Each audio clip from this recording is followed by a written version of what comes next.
Et je co-anime en même temps donc, l'activité sport avec mon collègue Yvan Geneste du SAMSA et Marilyn de l'IFOLEP. Voilà, donc je vais laisser la parole à Xavier. Voilà, donc je vais aller m'asseoir pour que vous puissiez profiter du magnifique PowerPoint que nous a fait Marie. Alors, nous allons vous présenter l'association ALV 28, anciennement, peut-être pour ceux qui l'ont connu, Élan 28, spécialisée dans l'accompagnement social et médico-social des personnes fragilisées par la maladie psychique. Dans le cadre de cette rencontre sur le thème du sport et du handicap, nos objectifs vont être de vous sensibiliser au handicap psychique, déstigmatiser cette population mal connue et afin de favoriser l'inclusion dans le milieu sportif ordinaire. ALV est une association loi 1901 dont le but est de promouvoir des lieux de vie et des services au profit des personnes vivant avec des troubles psychiques, en vue de restaurer leur autonomie et de créer les conditions optimales d'une réinsertion sociale. Alors, ALV, en France, accompagne des personnes majeures fragilisées par la maladie psychique dans 5 départements. Alors, ALV voulait dire, en son temps, Association des lieux de vie essonniens. Alors, effectivement, parce que ça a été créé sur l'Essonne. Et donc, les départements les plus fournis, c'est toute la ceinture parisienne. Et bien sûr, il y a le 28 et il y a aussi maintenant d'autres départements, puisque ça représente plus de 600 personnes accompagnées et 198 salariés. ALV 28 en Eure-et-Loire soutient environ 150 personnes en situation de handicap pour 19 salariés.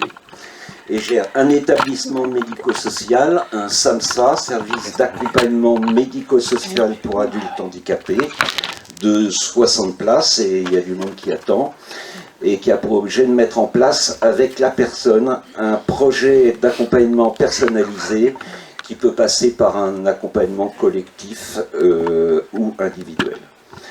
Des structures à vocation sociale, donc deux résidences d'accueil, une à Dreux de 20 places et une à Lucé de 25 places, 2 groupes d'entraide mutuelle qui représentent 80 adhérents et aujourd'hui sous forme association loi 1901 gérée par les adhérents eux-mêmes. Nous, on met à disposition 2 animateurs afin de leur permettre de créer des liens dans un esprit participatif et bien sûr tout cela soutenu par ALV et l'UNAFAM. Alors, qu'est-ce que le handicap psychique ? Nous nous sommes largement basés sur la définition de l'UNAFAM, l'Union nationale des amis et familles de malades psychiques. Donc la définition est la suivante: le handicap psychique renvoie des limitations d'activité dans la vie quotidienne et une restriction de participation à la vie en société pour des personnes souffrant de maladies psychiques, qui sont la bipolarité, c'est un dérèglement de l'humeur. La personne oscille entre des périodes de dépression et des phases maniaques, dites de suractivité. La dépression chronique, les troubles anxieux chroniques. La schizophrénie, qui est une forme de psychose, c'est-à-dire que la personne a une déformation de la réalité. Les troubles du spectre autistique, dit TSA. Les troubles de la personnalité, dite personnalité borderline. Les TOC, les phobies, les troubles du comportement alimentaire, dit TCA. Les causes de ces maladies sont multifactorielles. Des facteurs sociaux, environnementaux, conditions socio-économiques, stabilité familiale, éducation absente, des terrains familiaux comme la génétique, des terrains biologiques, l'altération des circuits neuronaux, des terrains psychologiques, trauma, accidents de la vie. Tout peuvent survenir à n'importe quel moment de la vie, mais la maladie psychique apparaît le plus souvent au moment de l'adolescence. Il fait peur, effectivement, alors qu'en France, actuellement, 12 millions de personnes souffrent d'un trouble mental passager ou chronique. Selon l'OMS, 25% de la population mondiale serait touchée à un moment ou à un autre de sa vie par un trouble mental. les troubles bipolaires représentent 1% de la population totale, ainsi que la schizophrénie. 1% aussi de la population générale serait touchée par la schizophrénie. Alors, souvent, les personnes schizophrènes, il y a une image qui a été véhiculée sur leur dangerosité, alors qu'en fin de compte, dans 99% des cas, c'est envers elles-mêmes qu'elles sont violentes, avec des risques suicidaires très élevés. Donc on est tous concernés de près ou de loin par la maladie mentale, et concrètement, ce handicap se manifeste par quoi? Par l'altération de la réalité, une difficulté à créer des liens sociaux durables, donc à communiquer, d'où un grand isolement social, une difficulté à prendre soin de soi, une mauvaise estime de soi, du mal à se concentrer, à mémoriser des informations, à anticiper, à s'organiser, à planifier. Je tiens à préciser que les personnes ayant un handicap psychique n'ont en général pas de déficience intellectuelle, qui, elle, se rapporte au champ du handicap mental, plus vers la déficience. Mais heureusement, grâce à un traitement adapté, une bonne hygiène de vie, une activité régulière dans la possibilité, ceux qui peuvent travailler, ceux qui ont une activité bénévole, une activité sportive et autres, une personne peut vivre ainsi dans de bonnes conditions et voir son trouble psychique stabilisé. Voilà, je vais vous passer la parole à Marie qui va vous parler de la place du sport au sein de notre association. Merci Xavier. J'avais envie aussi de revenir sur le fait que ce handicap, le handicap psychique, c'est un handicap invisible, souvent méconnu et sous-estimé et stigmatisé dans notre société. Donc ici je parlerai de l'accompagnement vers une activité sportive, car c'est une dimension de la vie quotidienne qui est peu pratiquée par les personnes qu'on accompagne. Donc en fait, au sein de nos divers services, on va proposer des activités physiques de différents degrés qui permettent à la personne d'évoluer à son rythme. On va essayer de créer l'envie d'avoir une pratique régulière et surtout, on va essayer qu'elle intègre un club sportif du milieu ordinaire.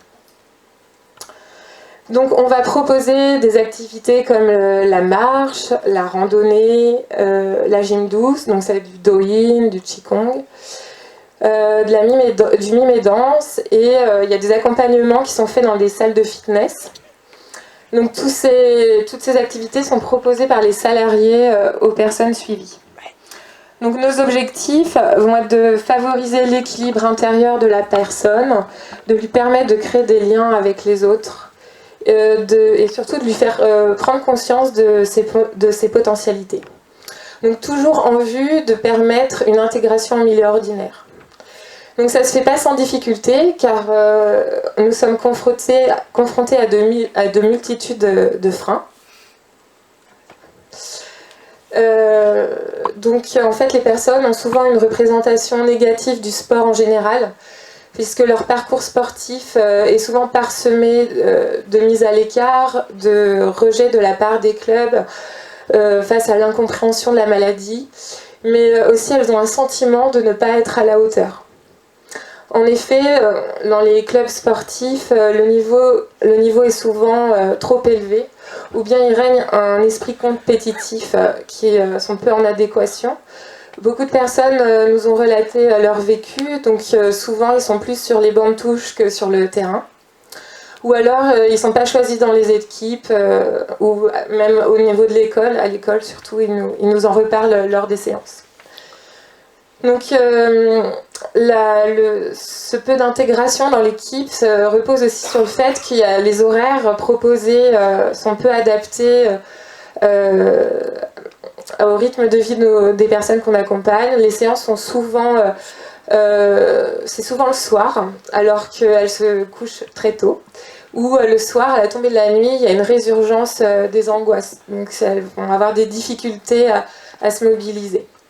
Il y a la mobilité, donc les personnes sont souvent tributaires des transports en commun, donc elles ne sont pas véhiculées, donc des fois elles ont envie d'y aller, mais elles ne peuvent pas physiquement. Il y a le frein économique à prendre en compte, donc en fait elles ont peu de moyens, elles vivent souvent des minima sociaux parce qu'elles sont en incapacité de travailler.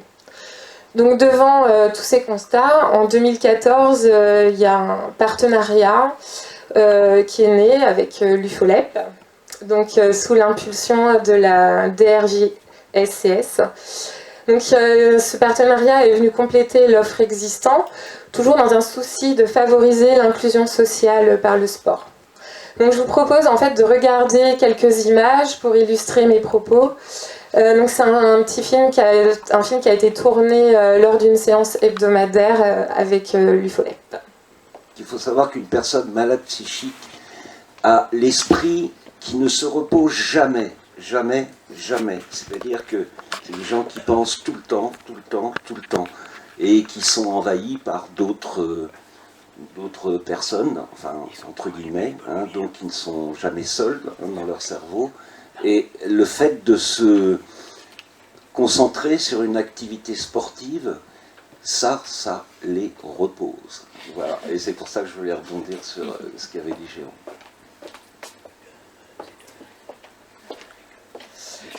Donc, malgré l'image très positive de cette vidéo, donc on peut voir tout le monde est en mouvement, se donne à fond. En fait, j'aimerais revenir sur l'invisibilité de ce handicap. Donc là, on ne se rend pas bien compte, mais il faut savoir que la mise en mouvement du corps demande un réel effort. Donc ça ne transparaît pas forcément sur les images que vous venez de voir. Le faire trop de sport ça peut être un risque aussi, un risque notamment d'épuisement, de déshydratation. Sinon, je voulais vous demander de faire un petit exercice pour vous mettre dans la peau d'une personne qui a une maladie psychique. Donc en fait, je voudrais que vous imaginiez que vous portiez une combinaison de plomb et qu'on vous demande de courir. En fait, c'est exactement ça ce qui se passe. C'est que ça demande vraiment un gros effort. Donc voilà, en fait, leur participation demande un effort particulier. Et enfin voilà, faut reconnaître leur assiduité et leur présence pour ça. Donc en fait, avec la maladie psychique, le corps, il est vécu comme étranger. En fait, il peut être morcelé, c'est-à-dire qu'ils n'ont pas forcément conscience de leurs membres, de ce qui se passe dans leur corps. Il existe également une grande fatigabilité, due à la maladie en elle-même et aux traitements médicamenteux lourds. Donc ça peut entraîner une certaine démotivation à des moments donnés, voire des irrégularités de présence aux séances. Il faut aussi prendre en compte qu'il y a une atteinte des fonctions exécutives. En fait, ils vont comprendre les consignes demandées, mais ils vont avoir du mal à les mettre en œuvre, parce qu'il n'y a pas de lien entre la cognition et le corps. Ils vont avoir des difficultés à mémoriser les informations, donc et les mettre en œuvre. Donc à cela, il faut ajouter une problématique de concentration. Donc ils sont très parasités par leurs pensées, ils sont en lutte permanente contre l'angoisse.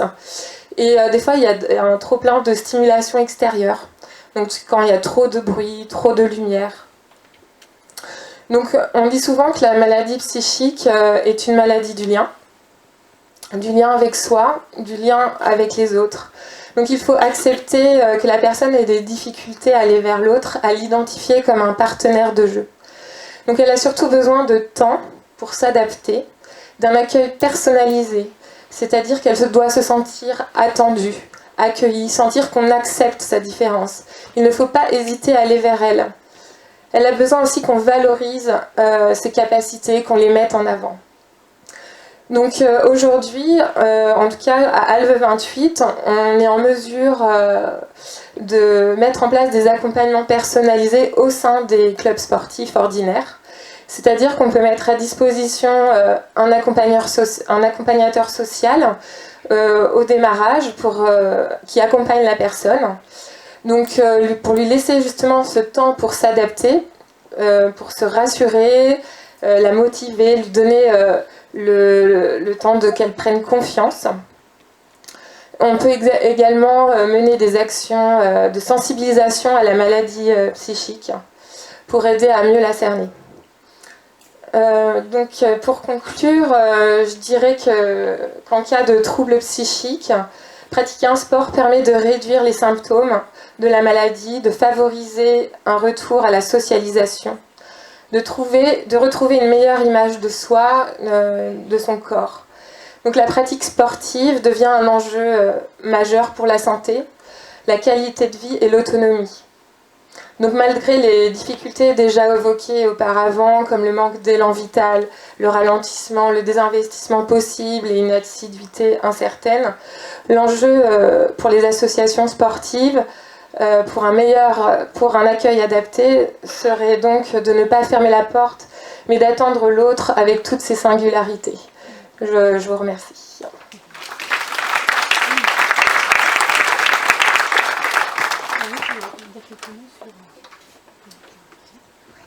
Bonjour à tous, donc je suis Marilyn Sivignon, éducatrice sportive à l'UFOLAB 28 depuis bientôt 2 ans. Et donc dans le cadre du DIPS, dispositif d'inclusion par le sport, j'interviens donc toutes les semaines avec la HALV pour une activité sportive. Donc j'ai la chance d'être toujours en contact avec des travailleurs sociaux, donc Yvan ou Marie, qui me permet surtout de pouvoir m'adapter puisque j'ai un BPJEPS APT à la base, donc pas du tout de lien avec le handicap. Voilà. Ouais, donc j'ai envie de... Là on travaille vraiment sur la complémentarité des compétences. Donc nous, personnellement en sport, je n'y connais rien. Et voilà, moi-même, je ne fais pas beaucoup de sport dans ma vie de tous les jours. Oui, j'ai eu aussi un vécu particulier avec le sport, donc qui ne m'aide pas à aller vers. Mais heureusement, au départ, quand on m'a dit chez Alf que j'allais reprendre cette activité, je vous avoue que j'étais pas du tout emballée et que ça me faisait peur. Donc, et en fait, aujourd'hui, j'adore ça. Grâce aux interventions aussi de l'IFOLEB. J'ai vraiment découvert la pratique sportive, donc j'en fais 2 fois par semaine avec les personnes qu'on accompagne. Et donc là vraiment, et puis nous on apporte notre savoir sur la maladie psychique, donc c'est vraiment un travail de complémentarité. Et j'ai envie de dire aussi que quand on fait du sport, il n'y a plus de barrières, il n'y a plus de handicap, il n'y a plus de différence. En fait, on est dans le jeu. Donc et dans le plaisir en fait de partager ce moment tous ensemble. Donc je pense que nos objectifs, une partie de nos objectifs sont atteints, notamment grâce à ce partenariat. Et voilà.